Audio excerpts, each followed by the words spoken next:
ठंड में छत पर सोने वाला गांव। पायल शाम का खाना रसोई में बना रही थी और गुस्से में साथ में बड़बड़ा भी रही थी। पता नहीं इन लोगों को क्या दिक्कत है, एक बात भी समझ में नहीं आती है। हमेशा बस अपनी ही मनमर्जी करनी होती है। अरे फिर हमारा इस घर में रहने का फायदा ही क्या है, जब हमारी मर्जी का कुछ चलता ही नहीं है। एक तो इतनी ठंड है, फिर भी इन्हें समझ में नहीं आता। आखिर पायल इतनी ज्यादा गुस्से में क्यों थी, जानने के लिए जरा कहानी में आगे बढ़ते हैं। पायल खाना बनाकर सबको परोसती है। सभी टेबल पर बैठकर साथ में खाना खा रहे थे। चलो चलो, खाना तो खत्म होने वाला है। अब खाना खाते ही सब जल्दी से ऊपर पहुंच जाओ, सोने की तैयारी शुरू करो। आज वैसे ही पहले बहुत देर हो गई है। हाँ मम्मी, चिंता मत करो, बस अभी खाना खाकर ऊपर बिस्तर लगा देंगे, मैं और भाभी दोनों मिलकर। ठीक है, पहले हम ऊपर चले जाते हैं, उसके बाद तुम दोनों बिस्तर लेकर ऊपर आ जाना। हाँ जरूर, यही काम रह गया है ना मुझे तो। सभी खाना खा लेते हैं और उसके बाद पायल और रिया दोनों मिलकर छत पर जाकर बिस्तर लगाने लगती हैं। दोनों बिस्तर बिछा ही रही थी, तभी वहां सामने वाली छत पर, जो उनकी दीवार से बिल्कुल दीवार सटी हुई थी, उनकी पड़ोसन बहू भी वहां पर बिस्तर बिछा रही थी। और पायल, घर का सारा काम खत्म हो गया? हाँ, सबने खाना पीना खा लिया है। अभी सबका बिस्तर लगा दूंगी, सब लेट जाएंगे। उसके बाद बस बर्तन धोने बचे हैं, जाकर वही धोऊंगी। एक तो इतनी ठंडी ठंडी हवा चल रही है और ठंड में रात को बर्तन धोना बड़ा मुसीबत होता है। इसलिए सर्दी में मैं तो पहले ही काम खत्म कर लेती हूँ, उसके बाद काम करने का मन ही नहीं करता, वो भी ठंडे पानी से। तभी वहां पर पायल और नेहा के ससुराल वाले ऊपर आ जाते हैं। अरे शीला आ गई, आज तो तू भी जल्दी छत पर आ गई, लेकिन आज तो बहुत ही ठंडी हवा चल रही है, बड़ी ठंड है, मैं इसीलिए मोटी रजाई लेकर आई हूँ। हाँ सच में बहुत ठंडी हवा चल रही है, हमने भी मोटे कंबल और रजाई निकाल ली है। अब सर्दी बढ़ेगी और मैंने सोचा तेरे और सरला दोनों के साथ मिलकर आज गप्पे लड़ाऊंगी, इसलिए मैं छत पर जल्दी आई। आज मेरे पास तुम्हें बताने के लिए बहुत धमाकेदार खबर है। क्या कहा, सच में? बता फिर तो जल्दी। अरे रुक जा, एक बार सरला को भी छत पर आने दे, वो भी बस आती ही होगी। तब तक मैं अपनी बहू से गर्मा गर्म चाय मंगवा लेती हूँ। छत पर ठंडी ठंडी हवा में चाय पीने का मजा आएगा। दरअसल ये गांव जहाँ पर हर किसी को छत पर सोने की आदत थी, पूरा गांव ही छत पर सोता था। उन सभी को छत पर खुली हवा में सोना बहुत अच्छा लगता था। इस तरह सभी छत पर पहले जाकर थोड़ी बहुत देर बात करने की आदत थी और उसके बाद सभी एक दूसरे से बात करते हुए सो जाते थे। लेकिन वहीं दूसरी तरफ जब पायल नीचे बर्तन धोने आती है, तब वो गुस्से में बर्तन धो रही थी और वो पहले से ही गुस्से में थी। गुस्सा आना तो लाजमी है ना, बताओ भला ऐसी छत पर कौन सोता है। अरे मैं तो घर की बहू हूँ, कम से कम मुझे तो कमरे में अकेले सोने दो। ऊपर से इतनी सर्दी में छत पर सुला देते हैं। गर्मियों में तो मैंने कुछ नहीं कहा था, लेकिन कम से कम सर्दी में तो मुझे चैन से सोने दो। तो बहू को छत पर सोना पसंद नहीं था, जो कि जरा लाजमी भी है। वहीं दूसरी तरफ सरला की बहू, जिसकी अभी नई नई शादी हुई थी, वो भी छत पर बिस्तर लगाने जा रही थी, लेकिन उसने घूंघट किया हुआ था, जिसकी वजह से वो सीढ़ी पर गिर जाती है। ओए माँ, मर गई मैं तो, फूट गई, बड़ी जोर की लगी है, पैर भी मुड़ गया। उसकी आवाज सुनकर उसकी सास सरला और उसकी ननंद मोना दोनों वहां आती हैं। अरे भाभी, क्या हो गया? आप ऐसे क्यों चिल्ला रही थी? मैं सीढ़ी पर गिर गई हूँ, बहुत जोर से चोट लगी है और मेरा पैर भी मुड़ गया है। मुझे नहीं लगता अब सोने में ऊपर जा पाऊंगी। आप सब ऊपर चले जाइए, मैं रहने देती हूँ। ला दिखा, मुझे जरा सी ही तो चोट लगी है तुझे, तू भी ना बहू बहुत ही ज्यादा नाजुक गली है। चल मैं और मोना तेरी मदद करते हैं ऊपर छत तक जाने में। चिंता मत कर, हम तुझे यहाँ नीचे अकेले नहीं छोड़ेंगे, हम सभी का बराबर ध्यान रखते हैं। रही बात बिस्तर लगाने की, तो वो भी आज मोना ही लगा देगी।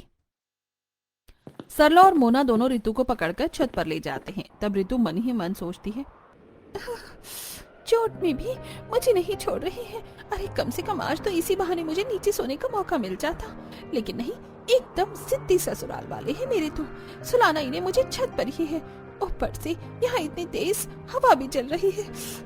ठंड में तो मेरी कुल्फी ही जम जाएगी यहाँ पर छत पर। इस तरह रितु को भी जबरदस्ती छत पर ले जाया जाता है और हर कोई अड़ोसी पड़ोसी रात को छत पर खुले आसमान के नीचे बिस्तर लगाकर सोते हैं। यहाँ कुछ ऐसा ही था। इस तरह दिन गुजर रहे थे। वहीं पड़ोस में एक नई नवेली दुल्हन आई थी। तभी उसका गृह प्रवेश कर रहे थे और वहां पर सभी पड़ोसन थी। आजा बहू, गृह प्रवेश कर अपने दाहिने पैर से कलश गिरा दे। पलक कलश गिरा कर गृह प्रवेश करती है। उसके बाद सभी कहते हैं, हाँ, स्वागत है हमारे खुले गांव के ससुराल में। एकदम खुली और ताजी हवा का एहसास होगा यहाँ। बिल्कुल सही कहा, यहाँ पर ऐसा खुला वातावरण कहीं नहीं मिलेगा बहू, जैसा हमारे गांव में मिलता है। हमारी बहुओं से पूछो, इसलिए तो खुश रहती हैं। नई नवेली दुल्हन पलक को तो कुछ समझ में ही नहीं आता, लेकिन वहीं खड़ी पुरानी बहुएं कहती हैं, हाँ बिल्कुल बिल्कुल, हम तो कुछ ज्यादा ही खुश हैं यहाँ पर। हर रोज खुली हवा में सोने का हमें इतना अच्छा अवसर जो मिलता है, जिसकी वजह से हमारी रात की नींद पूरी नहीं हो पाती है। अरे कुछ दिन पहले मुझे चोट लग गई, लेकिन फिर भी जबरदस्ती मुझे छत पर लेकर गई है सुलाने के लिए। हाँ, और कल पूरी रात मुझे नींद नहीं आई। एक तो इतनी ठंडी हवा चल रही थी, ऊपर से मेरा कंबल भी इतना पतला था। आज भी मुझे खांसी जुकाम हो रखा है, लेकिन नहीं, इन्हें तो सिर्फ अपनी मर्जी चलानी है। सच में क्या ही कह सकते हैं इन लोगों को।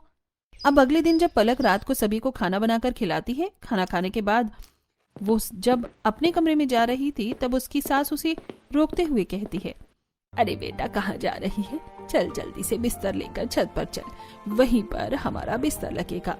ये बात सुनकर पलक को बड़ी हैरानी होती है। क्या कहा? छत पर? लेकिन ऐसा क्यों? अरे हमारे यहाँ ऐसा ही होता है। हमारे यहाँ पूरा गांव छत पर ही सोता है। छत पर एकदम खुली और ताजी हवा जो चलती है, छत पर सोने का जो मजा है वो कहीं और नहीं। जल्दी कर, सब लोग छत पर आ गए होंगे। ये बात पलक को तो बड़ी अजीब लगती है, लेकिन वो कर भी क्या सकती थी। जैसा उसकी सास ने करने को कहा, उसने वैसा ही कर लिया। उनके पीछे पीछे छत पर चली जाती है और चारों तरफ नजरें घुमाकर देखती है कि लगभग पूरा गांव ही अपनी छतों पर बिस्तर बिछा रहा था और आधे लोग तो सो भी गए थे। तभी उनकी पड़ोसन सुनीता कहती है, अरे वाह, हमारी नई नवेली दुल्हन भी आ गई छत पर। कैसे नहीं आती, छत पर सोने का मजा ही जो अलग है। वही तो, छत पर खुले में सोना जितना मजा और कहीं हो भी सकता है भला। वहीं दूसरी तरफ सुनीता की बहू मन में सोचती है, ये लोग कुछ भी अपने मन में खुद ही सोच लेते हैं, हमें अच्छा लगेगा, लेकिन इन्हें कौन बताए हमें जो छत पर सोना बिल्कुल भी पसंद नहीं है, लेकिन जबरदस्ती ऊपर उठाकर ले आते हैं। मैं तो पलक का सोच रही हूँ, बेचारी को शादी के दूसरे ही दिन छत पर जाकर सोना पड़ रहा है। पता नहीं मन में क्या क्या सोच रही होगी। सभी बिस्तर लगाकर सो जाते हैं, लेकिन पलक, जिसके लिए ये सब बिल्कुल नया था, उसे बिल्कुल भी नींद नहीं आती। वो आंखें खोलकर देखती है कि उसके पूरे ससुराल वाले आराम से खर्राटे मारकर सो रहे थे। वो बड़ी परेशान हो जाती है। यार, यहाँ छत पर कितनी तेज हवा चल रही है। मेरे ससुराल वाले नहीं, मुझे तो लगता है पूरे गांव वाले ही पागल हैं। भला ऐसी सर्दी में इतनी ठंडी हवा में छत पर कौन सोता है? सभी लोग कैसे खर्राटे मारकर सो रहे हैं? मुझे तो बिल्कुल नींद नहीं आ रही, मुझे तो बहुत ठंड लग रही है। इस तरह पूरी रात ठंडी हवा में पलक की कुल्फी जम जाती है। वो पूरी रात एक पल भी चैन से नहीं सो पाती और बस करवट बदलती रह जाती है। अगले दिन सुबह पलक सभी को चाय बनाकर देती है। ठंड में सुबह सुबह चाय का अलग ही मजा है। अच्छा बहू, एक बात बता, रात को तुझे मजा आया ना ऊपर सोने में? हे भगवान, ये कैसा सवाल हुआ? मजा तो आया ही होगा माँ। अब ठंड में यहाँ पर इतनी खुली और ताजी हवा में छत पर सोने का मौका मिलेगा तो हर किसी को अच्छा तो लगेगा ही। हे भगवान, मुझे तो मेरा पति भी बिल्कुल पागल ही लगता है। ठंड में छत पर कौन सोता है? इस तरह सभी गांव वाले हर रोज छत पर ही सोते थे, लेकिन बहुओं को बिल्कुल भी नींद नहीं आती थी। ना तो उन्हें बिल्कुल भी आदत थी छत पर सोने की, और ऊपर से उन्हें बहुत सी परेशानी भी होती थी। एक रात जब सभी आराम से सो रहे थे, तब पायल, अरे यार, छत पर तो इतने मोटे मोटे मच्छर हैं, लगता है एक ही दिन में ये मेरा सारा खून पी जाएंगे। अब क्या करूं? ऊपर से मुझे बहुत ज्यादा ठंड भी लग रही है। पायल को बिल्कुल भी नींद नहीं आ रही थी और वो आंख बंद करके दोबारा सोने की कोशिश करती है, लेकिन तभी उसकी ननंद रिया उसके ऊपर पैर रख देती है, जिसके बाद उसे गुस्सा आता है। लो जी, बस इसी चीज की कमी रह गई थी। मेरे ऊपर इतना भारी 10 किलो का पैर रख दिया है। सब इतना चिपक कर सोते हैं, बिल्कुल नींद नहीं आती है। पायल गुस्से में रिया का पैर उठाकर फेंक देती है और दोबारा सोने की कोशिश करती है, लेकिन इस बार रिया उसके ऊपर हाथ रख देती है। कौन सी मनहूस घड़ी में मैं आकर इस गांव के ससुराल में फंस गई हूँ। सिर्फ इस ससुराल में नहीं, इस गांव के किसी भी ससुराल में आना बेवकूफी है। इस बार पायल उसका हाथ हटाती है और उसके बाद वो उठकर टहलने के लिए छत के दूसरे कोने पर जाती है। तभी सामने उसे लंबे बालों वाली एक परछाई नजर आती है, जिसे देखकर वो डर जाती है और हल्का चिल्लाती ही है कि चुड़ैल। अरे शांत, चुप हो जा पायल, कोई चुड़ैल नहीं है, मैं हूँ सीमा। अच्छा तुमने तो मुझे डरा ही दिया। तुम अब तक सोई नहीं? अरे यार कहाँ, एक तो इतनी ठंडी हवा चल रही है, बड़ी ठंड लग रही है, ऊपर से इतने मोटे मोटे मच्छर काट रहे हैं, पूछो ही मत। सच में यार मेरा भी यही बुरा हाल है। एक तो मेरे ससुराल वाले इतना चिपक कर सोते हैं, मुझे जगह ही नहीं मिलती। ऊपर से इतनी ठंड में छत पर सोना पड़ रहा है जहाँ बिल्कुल भी नींद नहीं आती। सर्दी में तो इंसान को ज्यादा सोना चाहिए और हमें तो ढंग से रात को भी सोने को नहीं मिल रहा। सच में यार कहाँ फंस गए हम। इस तरह दिन गुजर रहे थे और उन्हें जबरदस्ती छत पर सोना पड़ रहा था। कुछ दिन बाद गली के कोने पर सभी पड़ोसने इकट्ठा होती हैं। सभी साथ मिलकर बाजार में सब्जी लेने जा रही थी। क्या हाल है तुम सबका? क्या ही हाल हो सकता है, बद से बदतर हो रहा है। पूरी पूरी रात नींद नहीं आती, बस करवट बदलते रह जाते हैं। इतनी ठंड में ऊपर से जुकाम भी हो गया है। सच में इतनी ठंड में ढंग से सोने को भी नहीं मिलता है। देखो तो जरा हमारी हालत को, जीते जागते ज़ॉम्बी लग रहे हैं। सच में मेरी तो कुछ ही दिनों में हालत खराब हो गई है। आप सब तो फिर भी बहुत पहले से यहाँ पर रह रहे हैं, इतना समय कैसे झेला? सच में बस झेलना पड़ रहा है, लेकिन अब मैं बहुत परेशान हो गई हूँ। बस बहुत हो गया। आज मैं अपने ससुराल वालों से इस बारे में बात जरूर करके रहूंगी। हाँ बिल्कुल सही, हमें एक बार अपने ससुराल वालों से इस बारे में बात कर लेनी चाहिए। हालांकि वो हर बार मना करते हैं, लेकिन हमारी हालत तो देखो, तबीयत भी कितनी खराब हो रही है, ऊपर से ठंडी हवा में सोने में। इस तरह गांव की सभी बहुएं अपने ससुराल वालों से बात करने की ठानती हैं। सभी जब सब्जी लेकर घर आती हैं पायल के घर। आज मैं छत पर नहीं सोऊंगी मम्मी जी, मेरा गला बहुत ज्यादा खराब है और तबीयत भी ठीक नहीं है।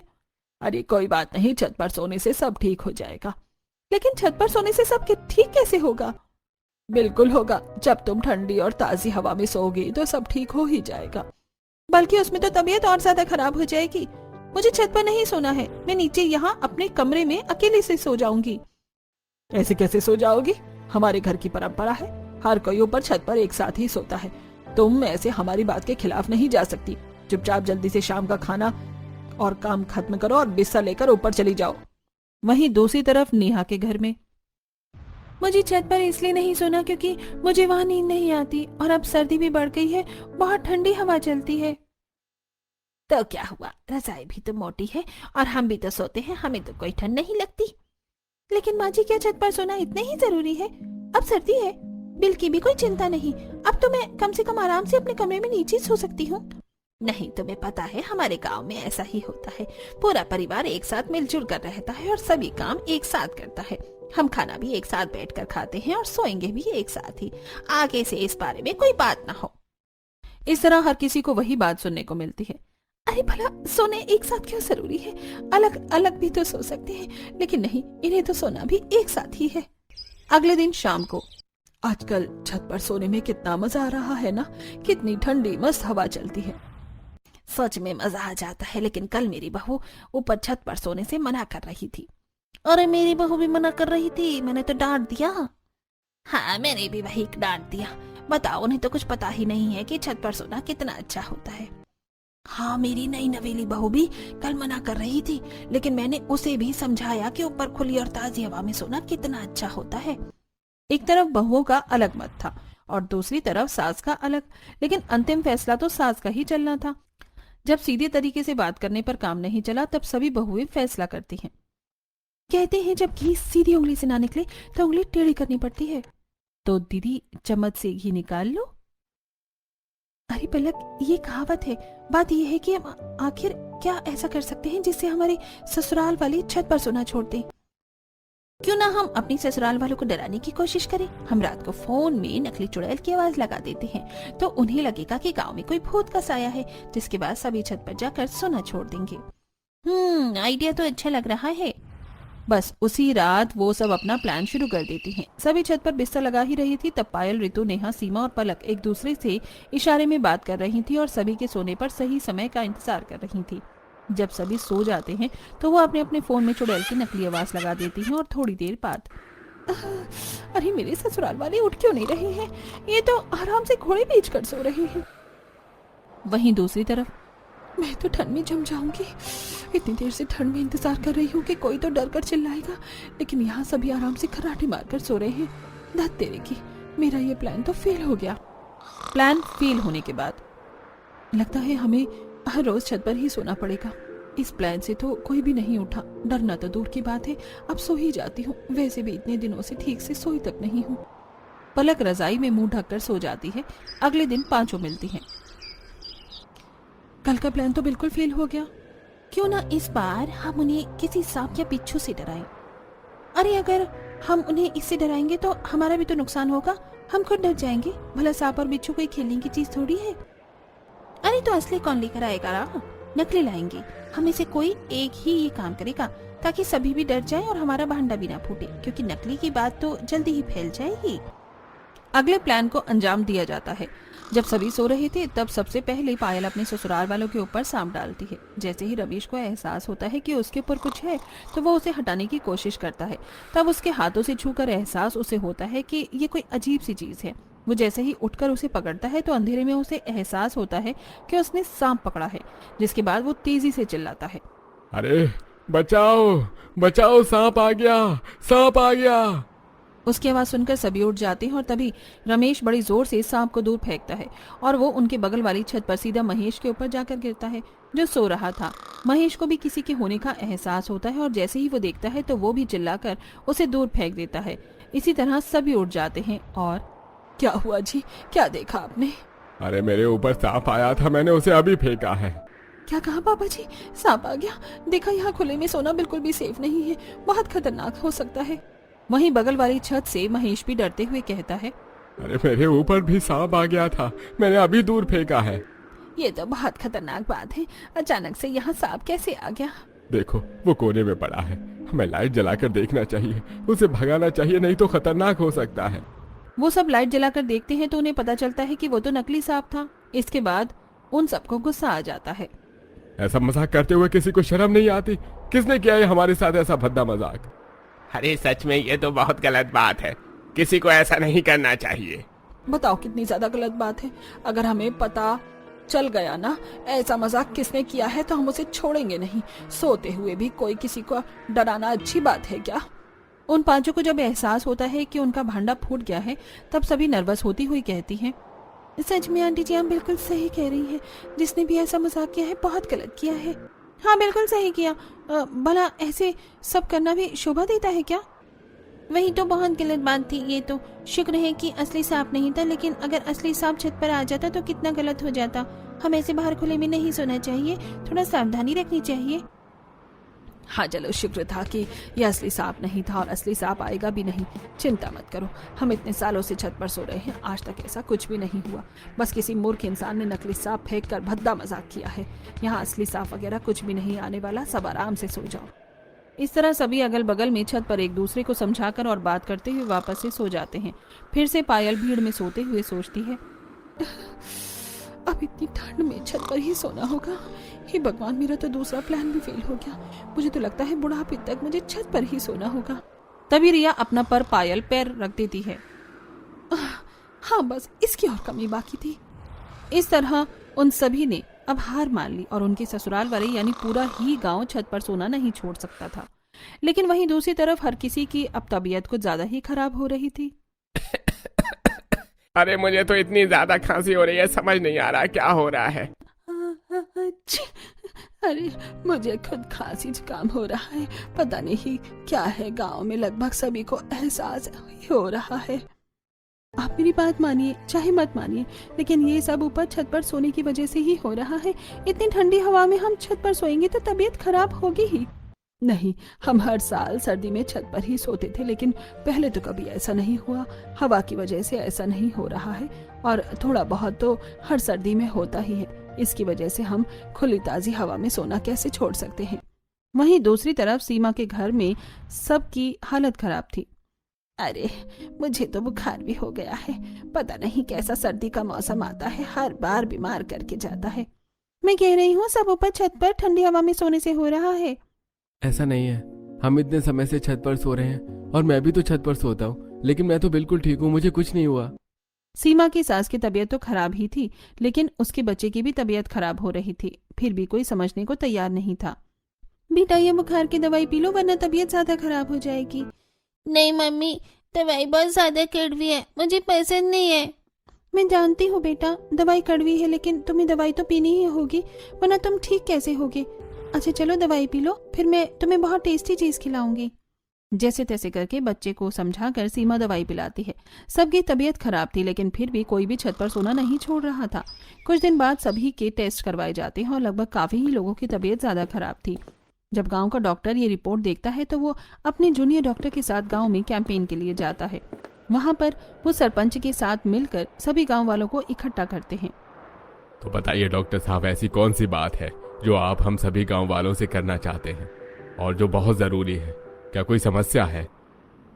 हाँ सरपंच, बिल्कुल बहुत बड़ी समस्या है जो इस गांव में हवा चल रही है। ये बात सुनकर एक बार को सभी गांव वाले घबरा जाते हैं। लेकिन ऐसा क्या है जिसकी वजह से सभी गांव वालों को खतरा है? मैं आप सभी को समझाता हूँ। देखिए, आप सभी बहुत समय से ही छत पर सो रहे हैं, जो कि बहुत अच्छी बात है। हमें ऐसा करना चाहिए। छत पर ठंडी और ताज़ी हवा में सोने पर हमारा शरीर मजबूत होता है और इम्यूनिटी सिस्टम भी अच्छा होता है। अरे बिल्कुल सही कहा डॉक्टर आपने, इसीलिए तो हम सभी पूरा गांव मिलकर छत पर रात को सोते हैं। वहीं दूसरी तरफ बहू वाला ग्रुप, ये डॉक्टर सटिया गया है क्या? हमारी मुसीबत कम करने की बजाय बढ़ा रहा है। डॉक्टर आगे अपनी बात कहते हैं। हाँ बिल्कुल, हमारे पूर्वज भी पहले छत पर सोते थे, क्योंकि पहले बहुत सारे पेड़ पौधे होते थे, खुली हवा होती थी। पहले इतनी गाड़ियां और टेक्नोलॉजी भी नहीं थी, लेकिन अब धीरे धीरे जमाना बदलने लगा है, टेक्नोलॉजी होने लगी है। अब घर में हर फ्रिज, एसी, टीवी और बहुत सी बाइक और गाड़ियां भी हैं, जिसकी वजह से हवा दिन ब दिन दूषित होती जा रही है। खासकर सर्दियों के मौसम में, जिस समय पराली भी बहुत ज्यादा जलती है, जो कि पॉल्यूशन का बहुत बड़ा कारण है। अरे बिल्कुल सही कहा आपने, लेकिन इन सब बातों का क्या तात्पर्य है? इन सभी बातों का तात्पर्य है कि अब जो आज की हवा है वो पहले के जमाने की तरह बिल्कुल शुद्ध और ताजी नहीं रही, जिसकी वजह से हमारे शरीर में बहुत गंदी हवा जाती है। दिन में तो हमारी मजबूरी होती है घर के बाहर जाकर खेतों में काम करना या हमारा नौकरी करना, लेकिन रात को आप सभी की ऐसी कौन सी मजबूरी है जो आप सब छत पर सोकर इतनी गंदी हवा को अपने शरीर के अंदर लेकर जा रहे हैं? रात को तो हमारा शरीर रेस्ट करता है, सारी गंदी हवा को बाहर निकालता है, लेकिन आप सभी उसे रेस्ट देने के बजाय वही गंदी पोल्यूशन वाली हवा में सोकर अपने शरीर को और दूषित कर रहे हैं। ये बात सुनकर सभी गांव वाले हैरान हो जाते हैं और समझने की कोशिश करते हैं कि आखिर डॉक्टर सच में उनसे क्या कहना चाह रहे थे। देखिए, इसीलिए आधे से ज्यादा गांव बीमार हो रहा है। हर किसी को खांसी, जुकाम, गला खराब हो रहा है, ये सब पोल्यूशन की वजह से। जब मैंने आप सभी की रिपोर्ट को चेक किया और मुझे इसका कारण पता चला, तो मैंने जल्दी से फैसला किया कि आप सभी को इस बारे में बताया जाए। देखिए, ये सोच अच्छी है कि खुली और ताजी हवा में सोना चाहिए, लेकिन आजकल वो खुली और ताजी हवा है कहाँ? पहले के जमाने में पोल्यूशन नहीं था तो सब शुद्ध था, लेकिन आजकल आप वाकिफ हैं कि सब सच्चाई से। तो फिर इतना बड़ा खतरा क्यों मोल लेना, जिसकी वजह से हमारी तबीयत खराब होती है और ये हमारे स्वास्थ्य के लिए बहुत हानिकारक है। अरे बिल्कुल सही कहा डॉक्टर ने। तो आप सभी गांव वाले अगर अपने स्वास्थ्य को सही करना चाहते हैं तो सर्दियों में खासकर छत पर न सोया जाए, तभी पोल्यूशन ज्यादा होता है और गर्मी में इतनी परेशानी नहीं होती। अरे तो गांव वालों, सभी ध्यान से सुनो। हमारी पुरानी जो प्रथा थी छत पर सोने की, वो पुराने जमाने के हिसाब से ठीक थी, लेकिन बदलते समय के हिसाब से और बढ़ते पोल्यूशन की वजह से अब हमें फैसला लेंगे कि छत पर कोई न सोए, खासकर सर्दियों में। सभी अपने परिवार के साथ अब नीचे अपने कमरों में ही सोएंगे। इस तरीके से ऑफिशियली ये गांव के सरपंच द्वारा निर्धारित हो जाता है। सभी गांव वालों को भी ये बात समझ आ जाती है और वो भी छत पर सोने का फैसला छोड़ देते हैं। सभी डॉक्टर के पास जाकर धन्यवाद करती हैं। हमें खुशी है कि हमारी बात सुनने के बाद आपने सभी को समझाने का निर्णय लिया। हमारी मदद करने के लिए आपका बहुत बहुत शुक्रिया। ये तो मेरा फर्ज है, एक डॉक्टर का फर्ज है सबकी जान बचाना और उन्हें सभी सही चीज से अवगत कराना। जब मुझे पता चला कि तबीयत खराब होने के बाद भी कोई नहीं मान रहा है और ये बहुत खतरनाक भी है, तो मेरा मन नहीं माना पीछे हटने का। मैंने निर्णय लिया कि सभी को अगर इस बारे में समझाया जाए। सच में हम सभी इन्हें समझा समझा कर परेशान हो गए थे, लेकिन कोई हमारी बात समझने को तैयार ही नहीं था। आपकी वजह से गांव की ये समस्या सॉल्व हो गई है। वो सभी डॉक्टर को धन्यवाद करती हैं और डॉक्टर वहां से चला जाता है। उन्हीं के कहने पर डॉक्टर सभी को समझाने आया था। अब इस तरह उन सभी को भी ठंड में छत पर सोने से छुटकारा मिल जाता है और अब गांववासी अपने परिवार के साथ नीचे अपने अपने कमरों में ही सोते हैं।